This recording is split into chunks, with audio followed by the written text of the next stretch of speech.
একঘেয়েমি রেসিপি ছেড়ে এইভাবে গাঁটি কচু আলু আর ডিম দিয়ে একবার খেয়ে দেখুন, স্বাদ কিন্তু মুখে লেগে থাকবে। এই রেসিপিটা কিন্তু মাছ মাংসের স্বাদকেও হার মানাবে। তা আপনারা অবশ্যই একবার খেয়ে দেখবেন। একবার খেলে বুঝবেন কতটা টেস্ট হয়। আসসালামু আলাইকুম, সবাই কেমন আছেন? আশা করছি সকলে ভালো আছেন। আবারও একটা নতুন রেসিপি নিয়ে আপনাদের মাঝে চলে আসলাম। তা আপনারা স্কিপ না করে পুরো রেসিপিটা দেখবেন, আপনাদেরকে খুব সহজ মনে হবে। তো চলুন রেসিপি শুরু করি। এখানে দেখুন গাঁটি কচু নিয়েছি 250 গ্রাম মতো।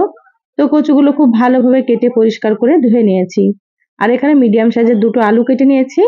আলুটা এভাবে একটু ডুমো ডুমো করে কেটে নিতে হবে, হালকা একটু মোটা রেখে। তো যতটা প্রয়োজন সেইভাবে নিয়েছি, আপনারা আপনাদের প্রয়োজন মতো নিয়ে নেবেন। এবার আমি কচু আর আলুগুলোকে সাইডে রেখে দিচ্ছি। এবার এখানে দেখুন মশলা বেটে নেব। মিক্সার জারে নিয়ে নিলাম একটা মিডিয়াম সাইজের পেঁয়াজ। এবার নিয়ে নিচ্ছি এখানে কাঁচামরিচ। তো এখানে আমি 3টে কাঁচামরিচ নিয়ে নিলাম। আপনারা যেমন ঝাল খাবেন সেভাবে করে কাঁচামরিচ দিয়ে দেবেন। এবার অল্প একটু পানি দিয়ে মিহি করে বেটে নেব। আর অবশ্যই পেঁয়াজটা একটু বেটে ব্যবহার করবেন, তাহলে খেতে ভালো লাগবে। দেখুন মশলা বাটা হয়ে গিয়েছে, সাইডে রেখে দিচ্ছি। এবার এখানে দেখুন চুলা অন করে কড়াই দিয়ে দিলাম। দিয়ে দিচ্ছি এখানে সর্ষের তেল। এখানে আমি 2 টেবিল চামচ মতো তেল দিয়ে দিলাম। আপনারা চাইলে কিন্তু এখানে সর্ষের তেলের পরিবর্তে সয়াবিন তেলও দিতে পারেন। তেলটা ভালোভাবে গরম করে নিয়েছি। এবার আমি এখানে কেটে রাখা গাঁটি কচু আর আলুগুলোকে দিয়ে দিচ্ছি।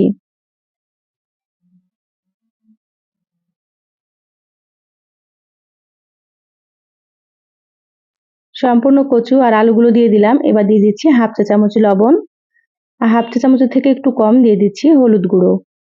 চুলার আঁচ মিডিয়ামে রেখে কচু আর আলুগুলোকে খুব ভালোভাবে ভেজে নিতে হবে। একটু সময় নিয়ে ভাজতে হবে, তাতে করে গাঁটি কচুর আঠালো ভাবটা চলে যাবে আর খেতেও কিন্তু খুব ভালো লাগবে। আপনারা একটু সময় নিয়ে সুন্দর করে ভেজে নেবেন। আর না ভাজলে কিন্তু খেতে ভালো লাগবে না, অবশ্যই কিন্তু ভাজতে হবে। তো যারা ভিডিওটি ইউটিউব থেকে নতুন দেখছেন, প্লিজ চ্যানেলটা সাবস্ক্রাইব করে সাথে থাকবেন। আর যারা ফেসবুক পেজ থেকে ভিডিওটি দেখছেন, একটা লাইক দিয়ে পেজটা ফলো করে রাখবেন। তাতে করে আমি যখনই ভিডিও আপলোড করব, আপনারা সবার প্রথমে নোটিফিকেশন পেয়ে যাবেন। সময় সুযোগ বুঝে আপনারা ভিডিওটা দেখে নিতে পারবেন। দেখুন গাঁটি কচুর কিন্তু আঠালো ভাবটা অনেকটাই চলে গিয়েছে। আর কচু আর আলুগুলো কিন্তু ভাজা প্রায় হয়ে এসেছে। যত ভালোভাবে ভাজা হবে ততই কিন্তু রেসিপিটা খেতে ভালো লাগবে। সেজন্য একটু সুন্দর করে ভেজে নিতে হবে।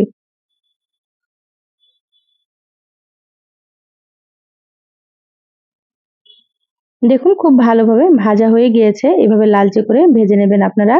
এবার আমি প্লেটে তুলে নিচ্ছি।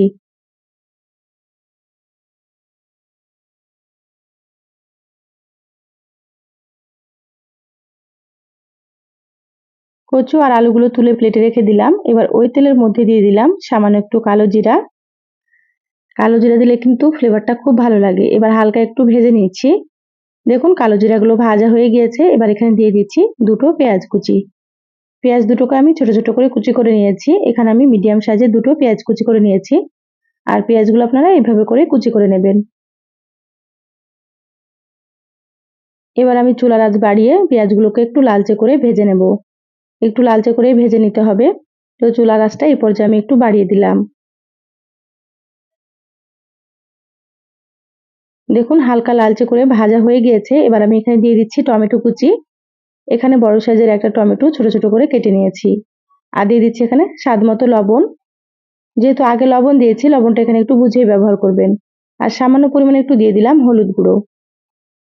এই পর্যায়ে আমি চুলার আঁচটা মিডিয়ামে করে দিলাম। মিডিয়ামে রেখে আবার একটু ভেজে নেব। তাতে করে টমেটোগুলো একটু নরম হয়ে যাবে। আর লবণ দিলে কিন্তু টমেটো খুব তাড়াতাড়ি নরম হয়ে যায়, সেজন্য প্রথমেই লবণটা আমি দিয়ে দিলাম। দেখুন টমেটোগুলো অনেকটাই নরম হয়ে গিয়েছে। এবার আমি এখানে দিয়ে দিচ্ছি পেঁয়াজ আর কাঁচামরিচ বাটা। প্রথমে যে পেঁয়াজ আর কাঁচামরিচ বেটে রেখেছিলাম সেই মশলাটা আমি দিয়ে দিলাম। এবার দিয়ে দিচ্ছি হাফ চা চামচ আদা বাটা। আর দিয়ে দিচ্ছি এখানে হাফ চা চামচ রসুন বাটা।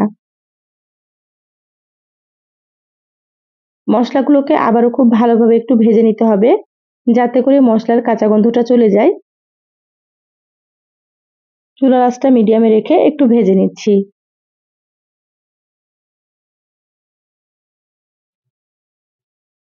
দেখুন 3 থেকে 4 মিনিট মতো মশলাটা খুব ভালোভাবে ভেজে নিয়েছি।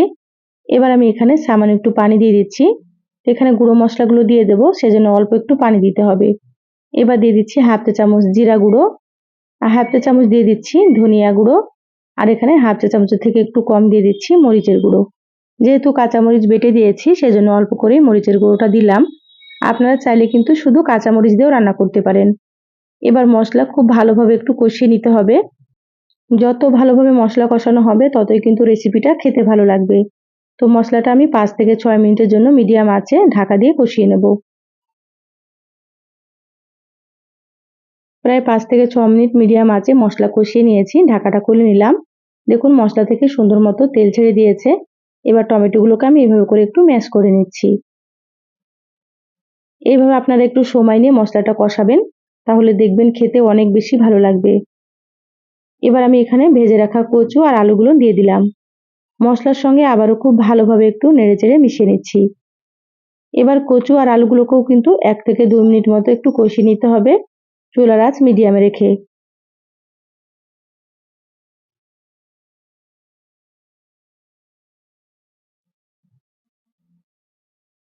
চুলার আঁচ মিডিয়ামে রেখে 2 মিনিট মতো কচু আর আলুগুলো কষিয়ে নিয়েছি। এবার আমি এখানে দিয়ে দেব পরিমাণ মতো ঝোলের পানি। আপনারা যেমন ঝোল রাখতে পছন্দ করবেন সেইভাবে করে এখানে পানি দিয়ে দেবেন। এখানে আমি 2 কাপ মতো পানি দিয়ে দিলাম। খুব ভালোভাবে একটু মিশিয়ে নিচ্ছি।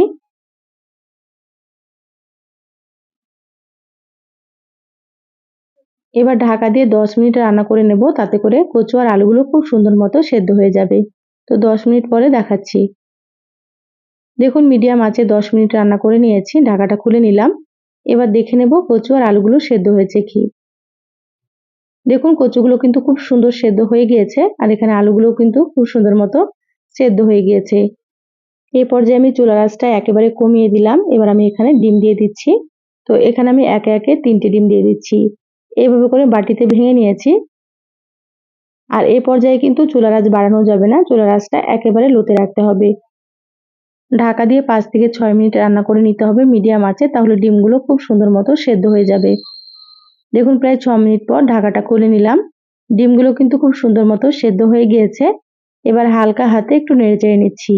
দেখুন কতটা সুন্দর হয়েছে ডিমগুলো। ডিম তো আপনারা অনেক রকম ভাবে রান্না করে খেয়েছেন। তো এইভাবে ঝোলের মধ্যে ডিম দিয়ে একবার খেয়ে দেখবেন। খেতে কিন্তু ভীষণই ভালো লাগে। এই পর্যায়ে আমি লবণটা একটু চেক করে দেখেছি, লবণটা একটু কম ছিল, তো আবারও একটু লবণ দিয়ে দিচ্ছি। আপনারা এই পর্যায়ে একটু লবণ চেক করে দেখে নেবেন, যদি কম থাকে আবারও দিয়ে দেবেন। এবার দিয়ে দিলাম হাফ চা চামচের থেকে একটু বেশি ভাজা জিরা গুঁড়ো। এই রেসিপিতে রান্নার শেষে অবশ্যই একটু ভাজা জিরার গুঁড়া দিয়ে দেবেন, ভাজা জিরার গুঁড়োটা দিলে খেতে আরো বেশি ভালো লাগে। এবার হালকা হাতে মশলাটাকে খুব ভালো মতো মিশিয়ে নিচ্ছি। রান্না হয়ে গিয়েছে, এবার আমি গ্যাস বন্ধ করে দিচ্ছি, ঢাকা দিয়ে 5 মিনিট রেখে তারপরে আপনাদেরকে দেখাচ্ছি। দেখুন 5 মিনিট পর বলে ঢেলে নিয়েছি। কতটা সুন্দর হয়েছে আপনারা হয়তো রান্নাটা দেখেই বুঝতে পারছেন। খেতেও কিন্তু খুব ভালো লাগে। যারা গাটি কচু খেতে পছন্দ করেন না, আপনারা একবার হলেও রান্না করে খেয়ে দেখবেন। আশা করছি খুব ভালো লাগবে আপনাদেরকে। তো সহজ রেসিপিটা কেমন লাগলো চ্যানেলের কমেন্ট বক্সে জানাবেন। ভালো লাগলে একটা লাইক দিয়ে ভিডিওটা অবশ্যই আপনারা যতটা সম্ভব শেয়ার করে দিবেন। সবাই ভালো থাকবেন, সুস্থ থাকবেন। ফিরে আসবো আবারও কোনো নতুন রেসিপি নিয়ে। ধন্যবাদ সবাইকে। আল্লাহ হাফিজ।